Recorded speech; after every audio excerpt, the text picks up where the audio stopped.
at any Arkansas or any university or any high school or wherever. It doesn't have to necessarily be in Arkansas, and it doesn't have to be affiliated with the medical or health sciences.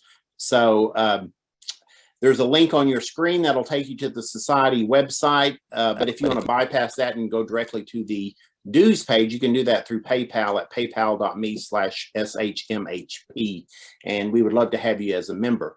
Now, the society does, in addition to sponsoring these monthly presentations, we also have special lectures that we have throughout the year. And when there's not a pandemic going on, we have an annual dinner with a presentation attached to that. For the past couple of years, we've had to cancel our dinner. We're still hoping that we'll be able to have it this year because we're in 2020, we were planning on the 50th anniversary of the Little Rock Internal Medicine Clinic, which was the first integrated medical clinic in Arkansas. We were going to do celebrate the 50th anniversary of that. We had to cancel that. We're still hoping this year to have that panel discussion because it's such a significant part of Arkansas medical history. As I mentioned, these stay-at-home lectures are held the first Thursday of every month from 7 to 8. The link that you used to sign on to tonight's lecture is the same one that you'll use for next month's and any future stay-at-home lectures that you'd like to attend. Next month, I'll be presenting and I'll be talking about the history of the Arkansas Medical, Dental, and Pharmaceutical Association, which is the African-American counterpart to the Arkansas Medical Society, and a long, rich history for that organization. So I hope you'll join us for that. As I mentioned, the link that you used for tonight will be the same one for next month. And tonight, I am pleased to have Rachel Patton here. She is the executive director of Preserve Arkansas, which is the historic preservation advocacy organization here in Central Arkansas. Rachel is a good friend of mine. She is a native of Farmington up in Northwest Arkansas. She holds a Bachelor of Arts in History, Political Science from Arkansas Tech University and a Master's of Public Administration from UA Fayetteville. She has 14 years of experience working in historic preservation in Arkansas. And prior to, in addition to being executive director of Preserve Arkansas, which is the only statewide nonprofit advocate for the preservation of Arkansas's historic places, she is also vice president of the Arkansas Historical Association and serves on the board of Preservation Action, the Pulaski County Historical Society, the Arkansas Women's History Institute, and the advisory board for Arkansas Tech University College of Arts and Humanities. So I am going to hopefully get Rachel to sign on. There she is. And I am going to mute myself. I am going to stop sharing my screen. And I'm going to mute myself and turn off my video and turn it over to Rachel. So welcome, Rachel. Hi. Hi, everybody. Thanks, Tim. Let me share my screen really quick.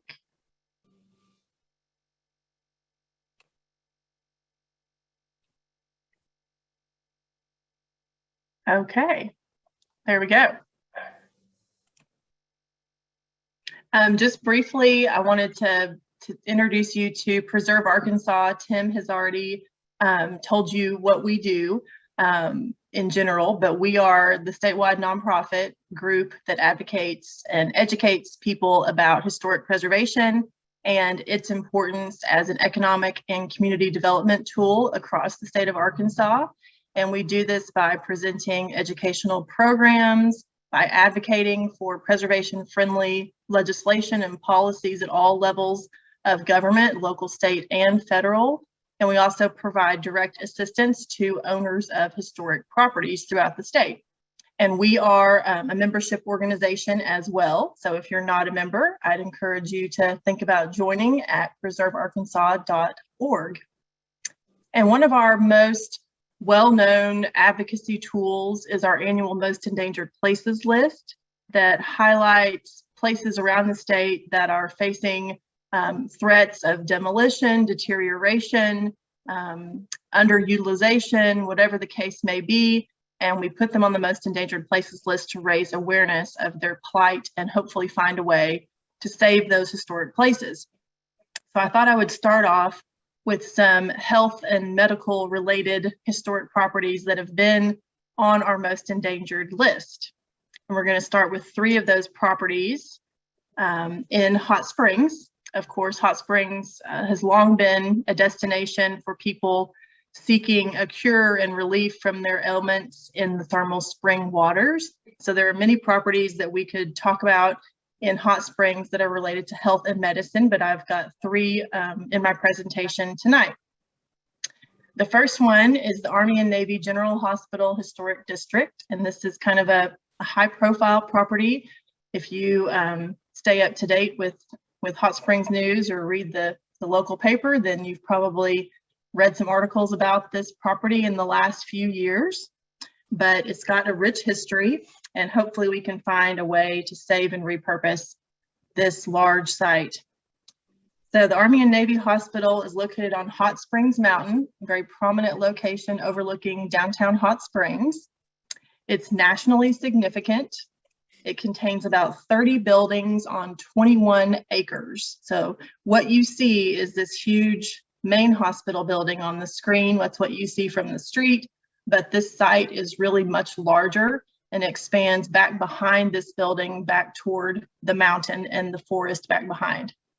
It's got buildings on the campus that date from 1908 up until the mid-1970s. The complex began its existence. There's a better view, so you can see how massive that main hospital building is from the side. The complex began its existence in 1887 as the nation's first combined general hospital for both U.S. Army and Navy patients. The Army and Navy Hospital was also the first such facility established during peacetime, and it was the only military hospital situated solely because of its proximity to Hot Springs.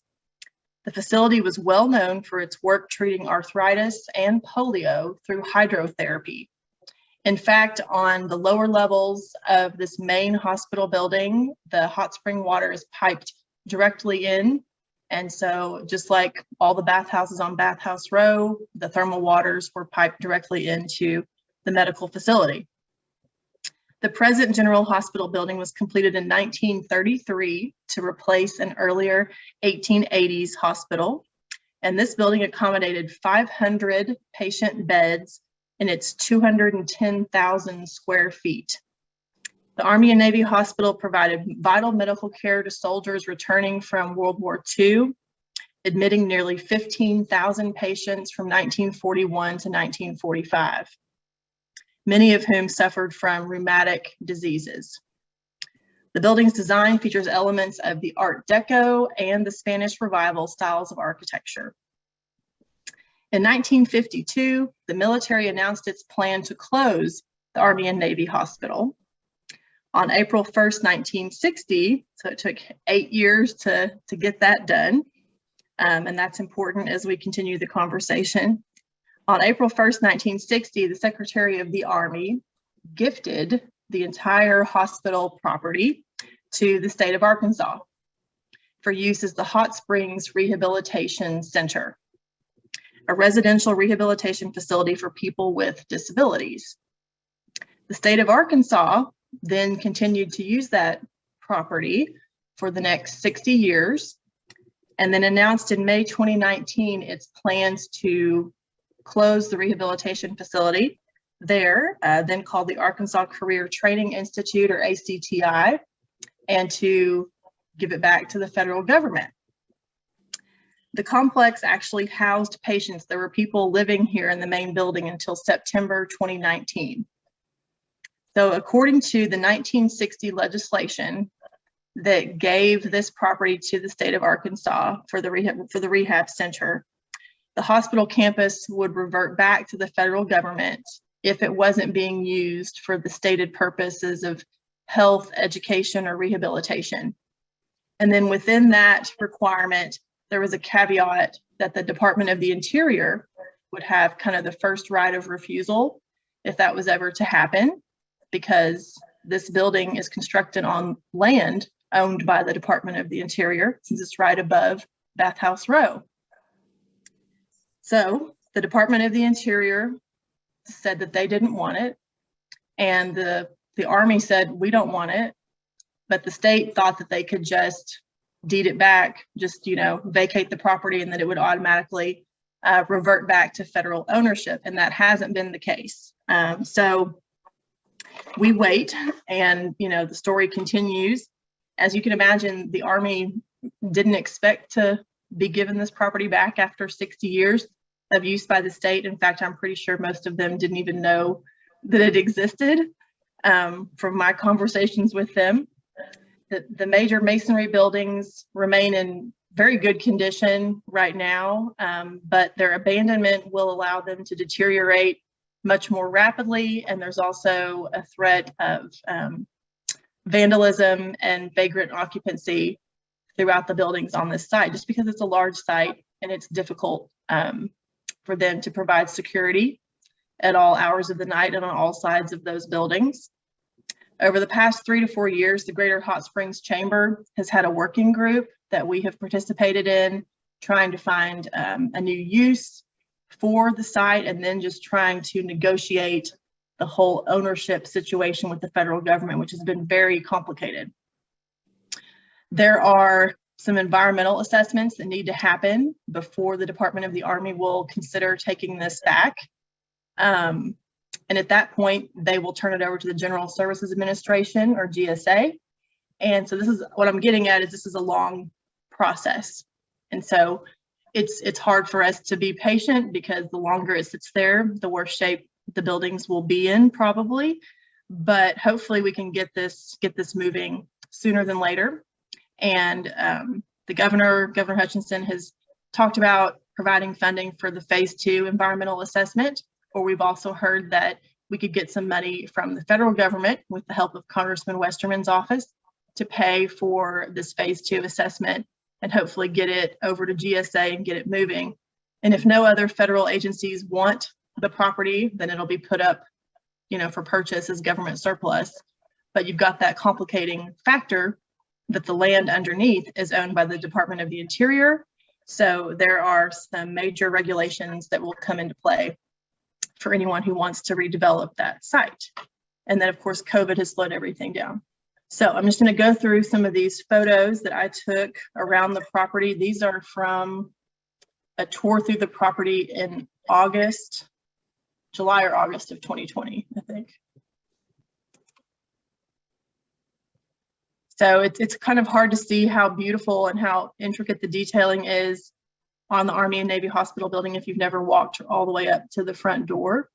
It is quite beautiful. And you can also see that it's been well maintained. They've, in fact, the state had restored that skylight that you see in the middle there shortly before they vacated the facility. So that's right as you come in the front entrance, and you are in the main lobby on the far right photo. And then looking up, you see that skylight. So the public spaces in the building are the most ornate, and then the patient rooms are very simple and small. But the corridors all have the terrazzo floors and all the original paneled doors and woodwork and molding, and everything is very light fixtures. Everything is still there and original. And these are some photos downstairs on the far left. That's in the kitchen area. So as you can imagine, for feeding 500 patient bed rooms in the hospital and beyond, there are other people living on the campus. That kitchen is huge. There are many rooms in that area that constitute the kitchen. And then the other 2 photos are of the cafeteria area, which they've ripped out the serving line at this point for reuse at another state-owned facility. And this is what they used as the auditorium. But whenever this was the Army Navy Hospital, this was the operating theater. So the panels on the sides of on either side as you look into the room used to be open for viewing windows, and then up above where I was standing to take this photo is kind of a mezzanine or gallery area where you could look down and watch surgeries as they were being performed. These are photos of some of the larger kind of recreation and physical therapy rooms that exist on both wings on the upper floors as you go away from the central block of the building. So there's a lot of space in this building. And you can see that over the years, they have done various treatments to these openings, but they were originally open air. So they filled in some of the opening and then put a modern window in there, but you can kind of see it better on this far right picture without as much alteration. These photos are from their little museum room that they have in the main hospital. And so it's full of things from the old days of the Army and Navy hospital and equipment and charts and all kinds of things. And these photos are looking out from the top tower on the left, looking up toward the Arlington Hotel. And then on the right, looking out the back. And then that shows you kind of the magnitude of that property and some of the other buildings that are back there that you may have never seen before. Those red brick buildings were physician and nurses housing. And that's another photo showing those a little closer. But, you know, as you'll see is common with some of these very large medical facility complexes that we constructed in the early to mid 20th century in Arkansas. This place was pretty much like a village within itself, a village within the city, and it had all the different services that you needed were here on this campus for people who were living there.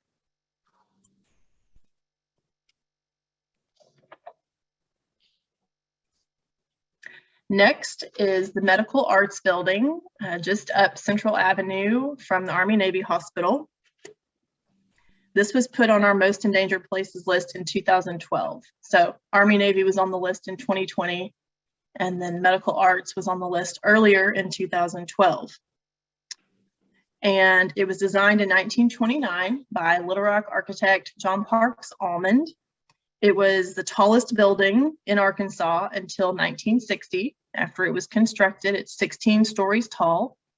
In 1960, the Tower Building in Little Rock edged it out as the tallest building in Arkansas. This was originally built to house medical offices, and the Medical Arts Building is an outstanding example of the Art Deco style of architecture, with a smooth vertical facade with decorative motifs done in cast concrete. And John Parks Almond was actually the promoter of this project. He was the architect for the project, and he was part owner of the building whenever it was completed. And if you don't know, if that's not a familiar name to you, you can look up John Parks Almond. He's best known for his design work on Little Rock's Central High School, which he did in cooperation with Mann and Stern and with Wittenberg and Deloney. And John Parks Almond designed a bunch of churches in Arkansas and elsewhere, including the most recent renovation and appearance of the church that I'm in right now, where our offices are, First Presbyterian Church in North Little Rock. So here's another photo of Medical Arts. As the bathing industry declined in Hot Springs in the mid 20th century, fewer and fewer physicians had need to have an office in this building. The building has been vacant above the first floor since about 1986. And Hot Springs city policies from the 80s exempted vacant upper stories of these multi-story buildings from meeting current code requirements, and also stated that if a floor was vacant, that all utilities must be shut off to that floor. And so this has caused problems for decades with multi-story buildings in downtown Hot Springs, many of which have had first floor retail occupants, and the upper floors have been left empty. And gladly, the code has been updated to reflect the latest international building code requirements, but sadly it took the tragic fire at the Majestic Hotel in 2014 for that to change. But good change is happening in Hot Springs because of that. The other complicating factor with the Medical Arts Building as far as its potential redevelopment is A, it's huge, and B, it was designed kind of like a condominium arrangement. So each of the floors have had separate ownership over the years. And so you might have somebody who owned 5 floors, but there wasn't anybody who owned a majority of the floors in the building. So negotiating to try to purchase it and redevelop it was extremely difficult in the past. But luckily, very happy that a deal was reached in May of last year to purchase the majority interest in the building. So it is on track to be rehabilitated soon, I hope.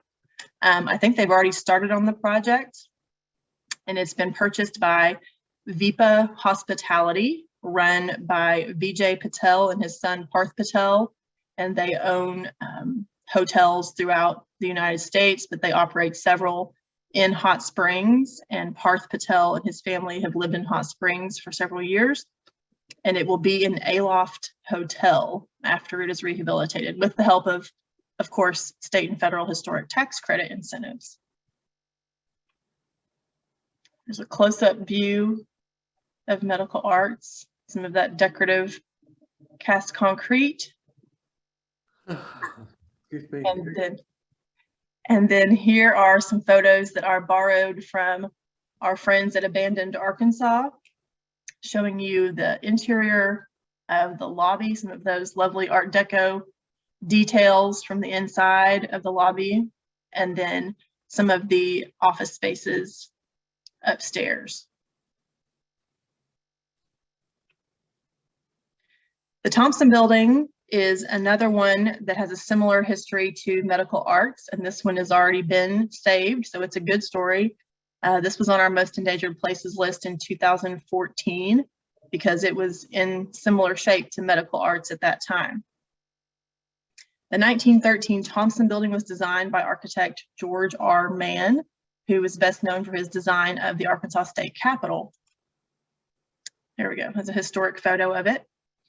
His classically inspired design featured glazed terracotta on the facade, fluted columns and pilasters with Corinthian capitals, an elaborate cornice, and decorative metal panels. Originally, the first floor housed retail establishments as well as a pharmacy, and the upper level floors housed physicians' offices. Because again, locals and visitors suffering from arthritis and other ailments would see the physicians in the Thompson Building. This is directly across the street from Bathhouse Row, to obtain prescriptions for the thermal baths. But as I said earlier, after World War II in particular, the bathing industry in Hot Springs experienced a decline, and the doctor's offices eventually became apartments in this building. As the years went by, the building's bottom floor was rented, but the upper floors were vacant, and they were allowed to deteriorate. This is a before photo showing you shortly, probably 2014, roughly, before they did the rehabilitation project. It doesn't look super bad from the outside, but on the inside, those photos tell a different story. So later that year, in 2014, the building was purchased by TKZ LLC, which is run by preservation architects Bob Kempkis and Anthony Taylor of Hot Springs, along with investment advisor Robert Zunick. And they used federal and state historic tax credits to rehabilitate the Thompson Building. It was converted into a 62-room boutique hotel. This is the exterior front facade after the rehabilitation. And it's complete with its own restaurant, lounge, and sundry shop. So the building's exterior envelope and the interior kind of character-defining spaces like the hallways and the elevator area, those were restored as closely as possible to their original appearance, but the restaurant and bar area and the hotel rooms themselves are completely modern in appearance that you will see. This is the after. This is how it looks now. So the hallway on the left, that looks as close to the original as possible. And then a hotel room in the center. And to make the hotel rooms comfortable for people with modern tastes in the size of hotel rooms, they used the width of 3 of the doctor's offices to make 2 hotel rooms. So you'll see here, the picture on the left where it says 409 above the door. That's the doctor's offices were kind of set up in little suites to where you'd walk in that door, then there'd be 3 other doors off of that little kind of reception area. And so one of those doors is non-operational now, and they just ended up using 3 offices to make 2 hotel rooms. And then you can see the bar and restaurant in the other 2 photos. So this was completed in May 2017 with much fanfare, and I feel like it has made a big difference in the revitalization of downtown Hot Springs. They've had several great projects since then. Lots going on in downtown now. Now we're going to go to southeast Arkansas to Lake Village in the far southeastern corner of the state. This is the Dr. E.P. McGee Infirmary at Lake Village. It was put on our most endangered places list in 2009. Dr. Edward Pelham McGee, his infirmary was listed on the National Register of Historic Places in 2005 for its association with him, and as well as a significant reminder of medical practices in the early 20th century. After he arrived at Lake Village in 1899 from Alabama, Dr. McGee opened his medical practice first in the Tushek building, which is lovely downtown Lake Village, the only multi-story building, I think, that's commercial in Lake Village now, but it's been fully restored. So he started off in the Tushek building, and then in 1910, he acquired a Victorian cottage here on Coakley Street and opened the McGee Infirmary. And by the way, if you're thinking he must be related to the McGees who settled the nearby city of McGee, I think you're probably right, because they also came from Alabama and spelled their last name the same way, although they were in Arkansas much earlier than Dr. McGee. These photos were from the National Register nomination in 2005. So all elevations of the building. The top left photo is kind of the front facade, and then the top right goes around it, kind of where that car is here. You go around on the north side. So Dr. McGee, over the years, and then you see the rear, and then the photo on the bottom right is the south side. So over the years, he moved other buildings into the site and connected them to the Victorian cottage that was there originally. And then he also constructed things completely from the ground up on the site and connected them with walkways or just built them on to something that was already there. And then he built additions. So there's kind of a conglomeration of things happening with this structure. But he had an emergency room, surgery wing. He had nurses' apartments. Nurses lived on site. He had his own apartment on site, even though he lived right across the street. He had a place he could go rest in between procedures. And then he had a separate African-American medical ward as well. These photos, front and back of the site, were taken in 2009. The infirmary became one of the leading medical institutions in the state because of Dr. McGee's hard work. Dr. McGee made surgery his specialty and performed thousands of major operations. The infirmary became known as the Mayo Clinic of the South because he installed air conditioning and kept abreast of all the latest surgical techniques. He installed one of the first X-ray labs in Arkansas. Although Dr. McGee died in 1950, the infirmary continued to operate as a hospital until 1967, when a new hospital opened at Lake Village, and then a portion of this building remained open as a medical clinic until 1973. When the building was included on the most endangered places list in 2009, it was used for the Museum of Chico County, Arkansas, or MOCA.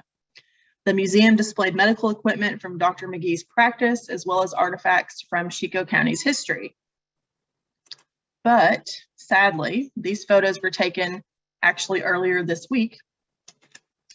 Sadly, MOCA closed its doors in the summer of 2015. You see the sign's not there anymore in front due to a lack of funding for the museum.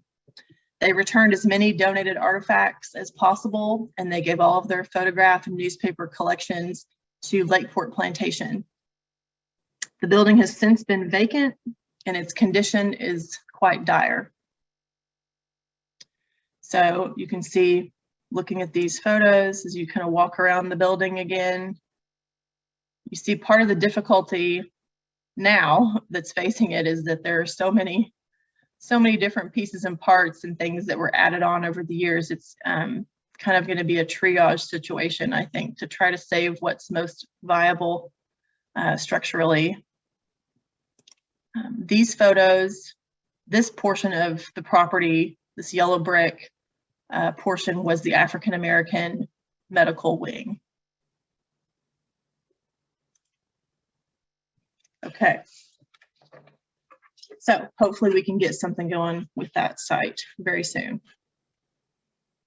Now I'm going to transition to properties that are not on the most endangered list. They've never been, just things that I thought were interesting that you might want to learn about this evening. This is the North Little Rock Veterans Administration Hospital Historic District, also known as Fort Roots Military Post Historic District. And this is a panoramic photo showing you the oldest part of the Fort Roots campus, and was built around this big quasi-elliptical training ground, the parade ground is what they called it. And then the Arkansas River is out here, and you're facing Little Rock. So the Fort Roots Military Post District was listed in the National Register in 1974, and it contained about 30 buildings from the original military post.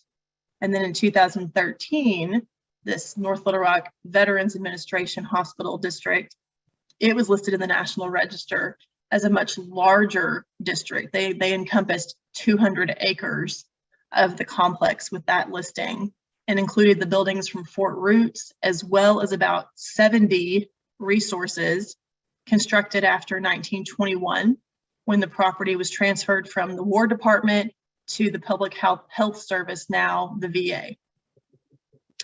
The history of Fort Roots begins with the history of Big Rock Mountain, so named because, of course, it's about 3 miles upriver from the Little Rock. This is the Big Rock.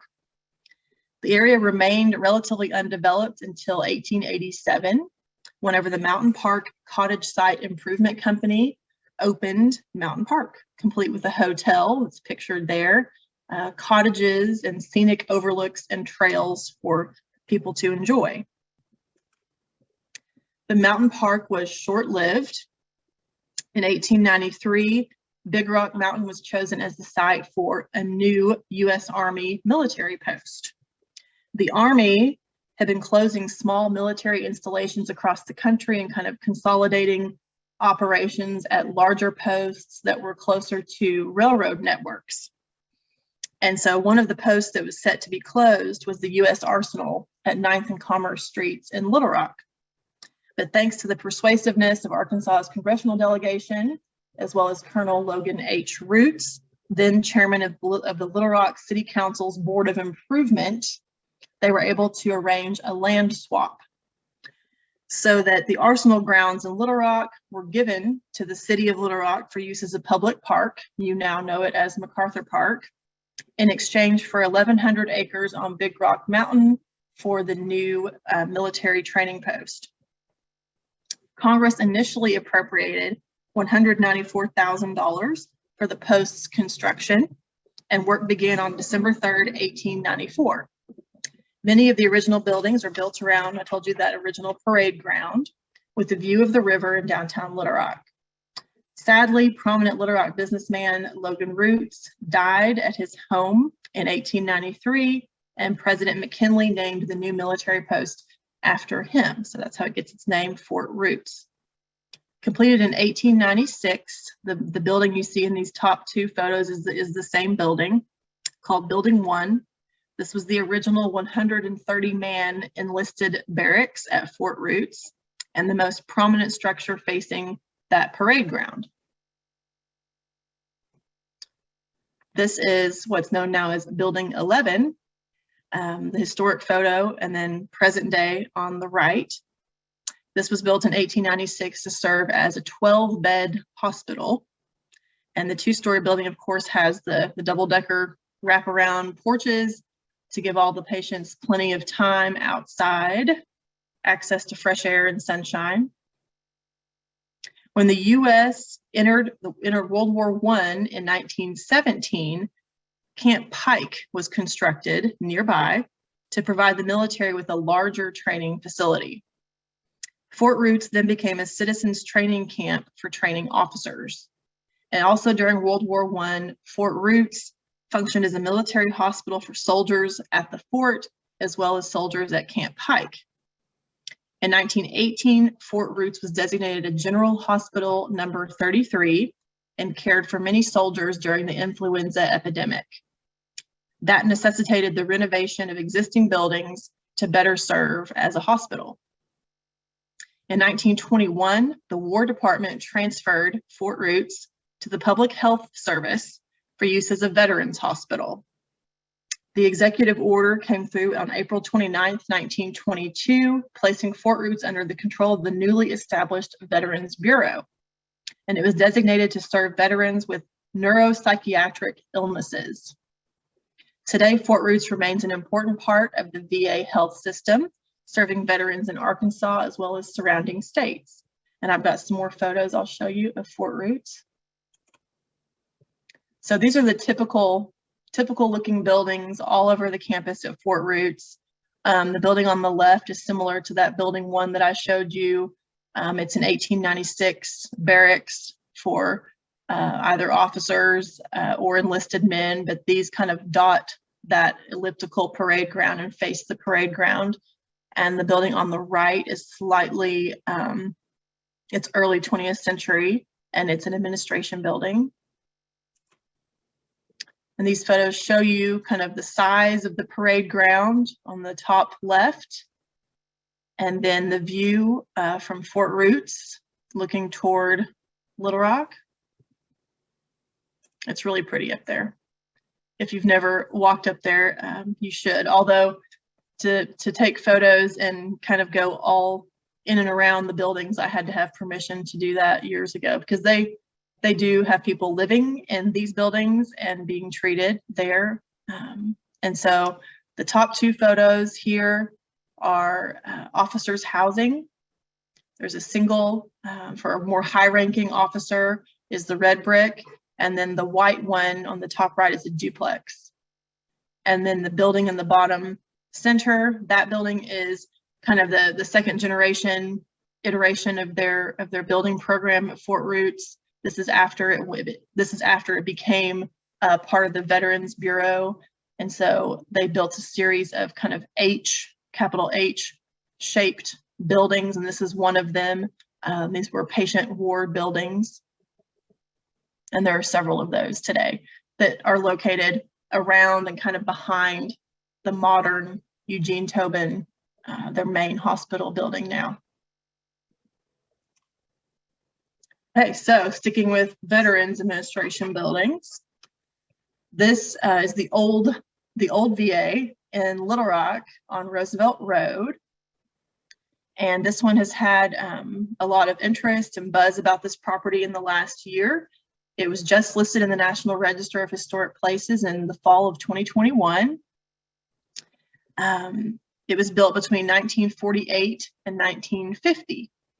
And it was part of a nationwide campaign to expand VA facilities after World War II.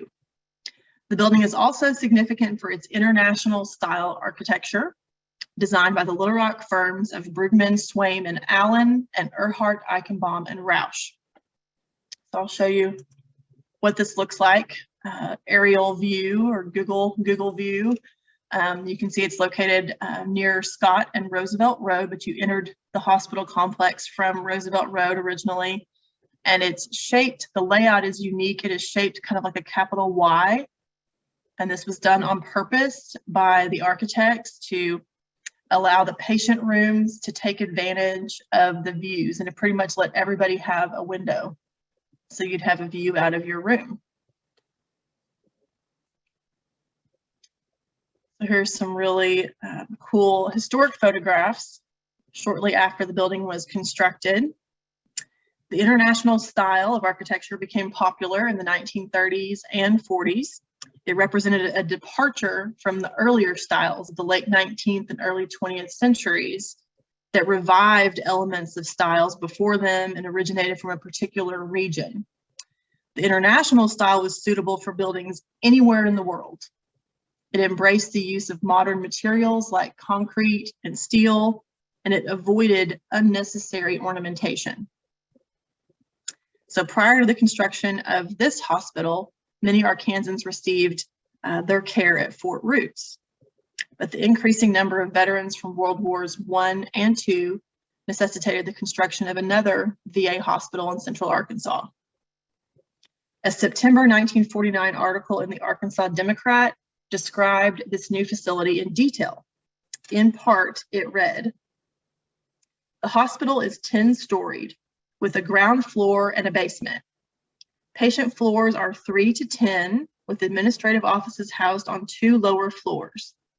On a 12-acre site of a hill overlooking the greenery of Fuchs Bottoms, the hospital is flanked by nurses' quarters for 10, a $50,000 managerial unit, male attendants' quarters for 30, 2 duplex units for 4 apartments for hospital staff, a boiler house, laundry, garage that was to house and service hospital cars and the ambulance, and maintenance shops. Beds for 500 patients will be provided with 40 in each nursing unit. Walls from floor to ceiling will be marble with structural glazed tile 5 feet up in the corridors. Floors are terrazzo and asphalt. All ceilings are of acoustical tile to reduce noise, and all decor is in neutral or pastel shades of color. No traditional hospital white is to be seen anywhere, and operating rooms are pale green."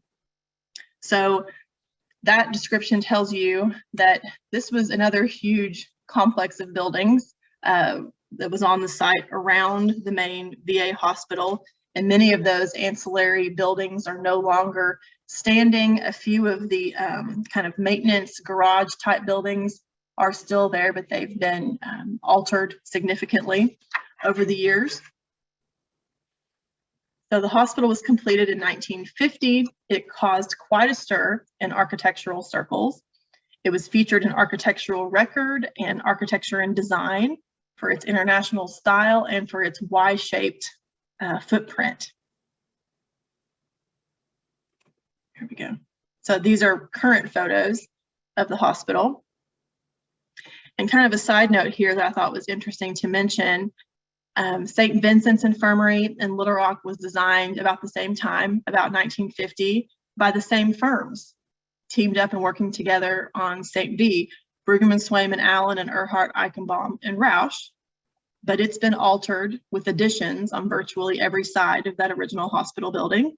And then in 1956, Edward Durrell Stone designed the Med Center, now the UAMS, but that's also been, his design has also been obscured by modern additions around all sides of the building, so we think.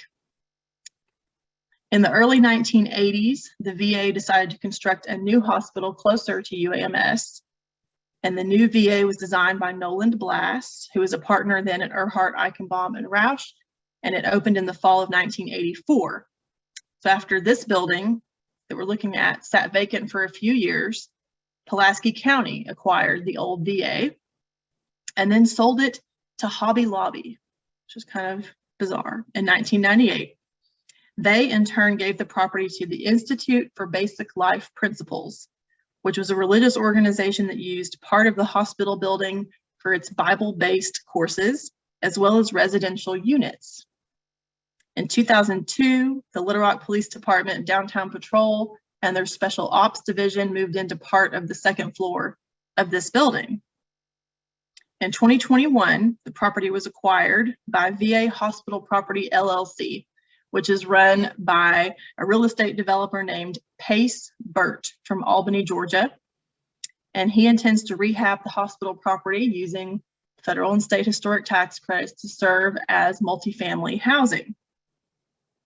As of last fall, the LRPD and the religious organization were still occupying parts of the building, but whenever the rehabilitation work begins, they will vacate. And then just for anyone who's interested, the Fayetteville VA hospital is also listed in the National Register of Historic Places as a historic district. It encompasses 46 acres and contains 36 buildings. But you can read, and it opened in 1932. It has many of its original structures still there and in use. But you can read all about the Fayetteville VA by looking up National Register listings on the Arkansas Historic Preservation Program's website. This slide shows you some interior shots of the old VA alterations that were made to the lobby, unfortunately, on the top left, and then just some deteriorated patient and looks like a surgical intensive care unit in the bottom center photo. And then if we have time, I'm going to quickly run through this. I should be able to do this in my sleep. I'm not going to go through the whole thing, Tim, so don't worry. This is also not a most endangered place officially on our list, but as you can see, it needs some help too. Another huge medical campus in Arkansas. The Arkansas Tuberculosis Sanatorium is located just 4 miles south of Boonville. Here's some aerial, an old postcard, and then an aerial shot from somebody flying over the sanatorium grounds present day. This is one of the largest districts in Arkansas. It encompasses 900 acres, and the district was listed on the National Register in 2006 with national significance for its role in the nationwide fight against tuberculosis during the early 20th century, and also for its great collection of craftsman, colonial revival, and Art Deco styles of architecture. So this was the largest and best facility of its kind in the United States by 1940. And it served as a model for TB treatment facilities in neighboring states as well as abroad. The Arkansas Sanatorium was self-sufficient. It had patient buildings for adults and children, housing for employees and their families, and then all of the various support buildings and land that you would need to grow and process everything that you needed to survive. It was all there. The facility was in operation from 1910 until 1973, and the Boonville Human Development Center has occupied that campus since the TB Sanatorium closed in 1973. And if you don't know, BHDC is a residential treatment facility for adults with developmental disabilities, and it is one of 5 state-managed facilities for adults with developmental disabilities. This is the PWA Public Works Administration plaque on the front of the Nyberg building. The most significant building boom at the sanatorium happened between 1938 and 1940. Senators Lee Nichols of Boonville and Leo Nyberg of Helena, who was himself a patient here at this hospital, he suffered from TB. They fought for passage of the Nichols-Nyberg Act, which would provide $1.2 million for a construction campaign at the sanatorium. And then the PWA gave the sanatorium a grant for almost $1 million to go in with that. So this was the building campaign resulted in an increase of patient beds from 640 to 1,200. It was also the largest PWA project in the state of Arkansas, both in terms of the funds that they were awarded and also in the number of buildings they constructed. They built 32 buildings.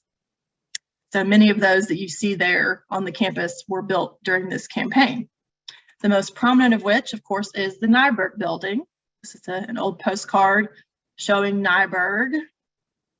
And this is Nyberg as it looks today, just standing at the other end of it, looking back that direction.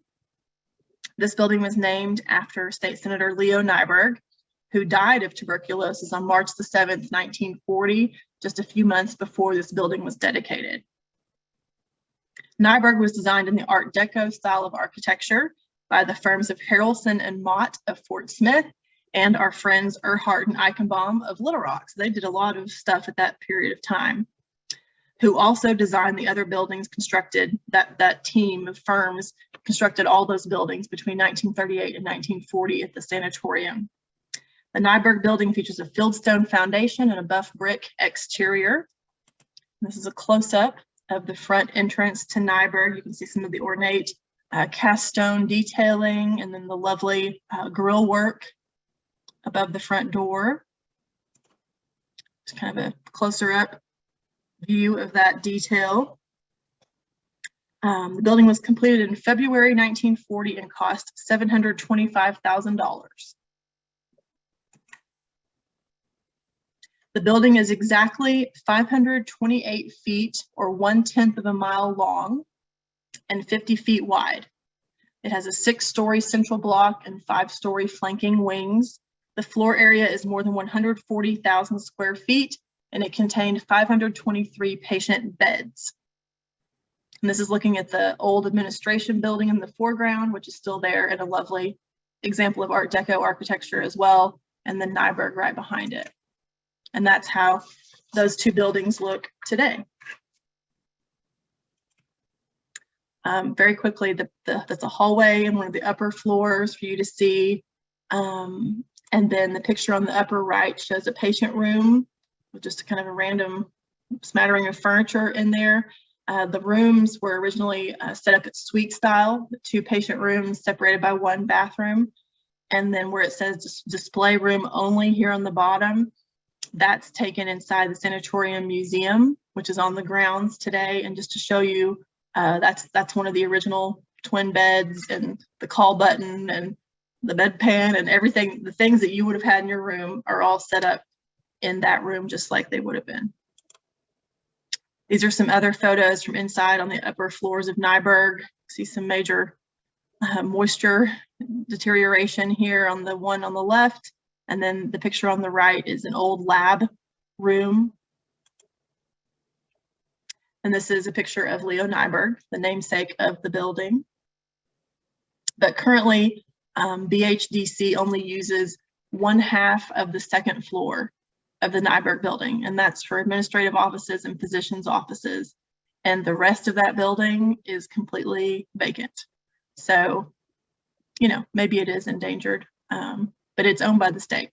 So there are also, I didn't include in this presentation the many other buildings that are there at the sanatorium campus, because I have a whole presentation that's just about the sanatorium. So maybe we could do that one some other time, but I'm happy to answer any questions if anybody has them, if we have time. Tim, that's my last slide. We do have time for questions. We have about 5 minutes for questions. And if you will stop sharing your screen, I think my face will pop up at some point, maybe. Let me add a spotlight there. So we do have a couple of questions. Mary asked, is asbestos an issue in redeveloping or selling some of these buildings? It can be, but almost every historic building has asbestos. So you just have to pay to get it, to abate it. There are people that do that. And then we just had another question come in. When were the last patients treated at the Army Navy Hospital? Well, they operated it through 1960. And in 1960, the feds were out of there and they deeded it over to the state of Arkansas. So maybe 59, but I think they operated it up until close to the time it was given to the state. And Michael Dugan, your friend and mine, I think this is a question, at Boonville, Borough Cottages? Borough Cottages. Dr. Dugan, I think you're talking about, they had a few different kinds of cottages on the campus at Boonville. Some are still there that were for employees of the sanatorium and as well as physicians and nurses.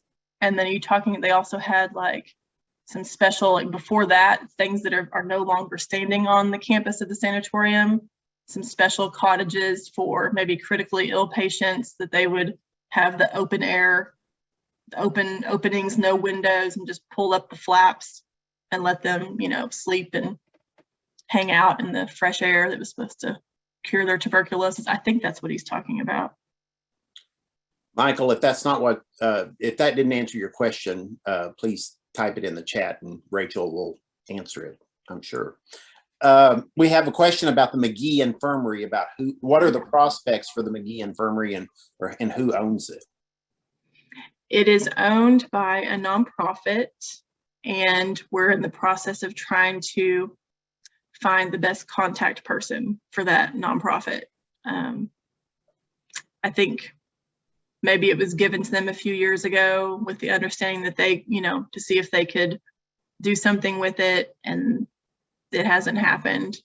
And now COVID, that's our excuse for everything, right? But seriously, that has slowed everything down. So like I said, I think based on the construction style of that building with all the kind of conglomeration of structures, there could be some good prospects if somebody were to choose a couple of the structures, maybe the African American medical wing, and then that very front original part maybe could maybe be salvaged. But I don't know as far as a use. I have no idea. Speaking of African Americans, are there any buildings that were specific for African American medical care? Are there any of those buildings still standing in the state? Do you know of? There are, and that's, if it was, I didn't say it specifically, but the medical care, of course, was segregated for everything. So I mentioned the specific room in the building at Right. Lake Village at that hospital, but I think that was the case in every place that had a small private hospital, which they were everywhere. And many of them are no longer standing.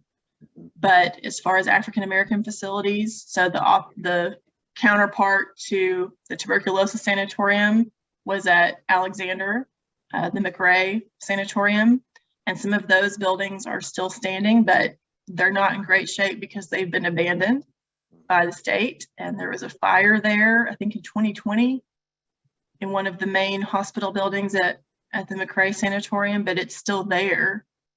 That's the one I can immediately think of. We have another question from Dr. Graham from UAMS. The redevelopment of the old VA, what is the developer planning to do with it? He is planning to turn that into apartments and condos, multifamily housing, maybe some mixed use kind of stuff on the first and second floor to where you could maybe dine at a restaurant downstairs and then people live in the upper floors. But the guy has a good track record. I've met him once. Hopefully he will come through and save the day. I hope so. That's a great building. I love the old VA building. And Dr. Graham says, some of us old docs around here trained there, hope the building is saved. So I hope so too. It would be nice to see sort of that revitalization of the Roosevelt area. Yeah, it would help with that corridor and the neighborhood tremendously. Well, and I'm glad you mentioned that you have a separate presentation on the sanatorium, because I'm going to be contacting you now about scheduling that for later this year. I didn't mention I was really, really busy later this year. Well, thank you for being here, Rachel. I always enjoy hearing you present, and we've had a number of comments about how great the presentation was, and I really appreciate you being here. And I'm going to let everyone go because I always try to get out by 8 o'clock. And thank you again, Rachel. Really appreciate it. It's great seeing you. I haven't seen you in a couple of years, so it's nice to see you online. I know. Thank you for having me. Yeah, great, great seeing you. Thank you all for being here. And I will mention before I let you go that these are recorded. The presentations are recorded, and they are placed up on the Society's YouTube channel, which is, if you'll go up there and look on YouTube and look for the Society, the videos will come up. This will take probably about a week or so to be put up. But thank you again, Rachel. You all stay safe, and I will see you next month. Bye, everybody.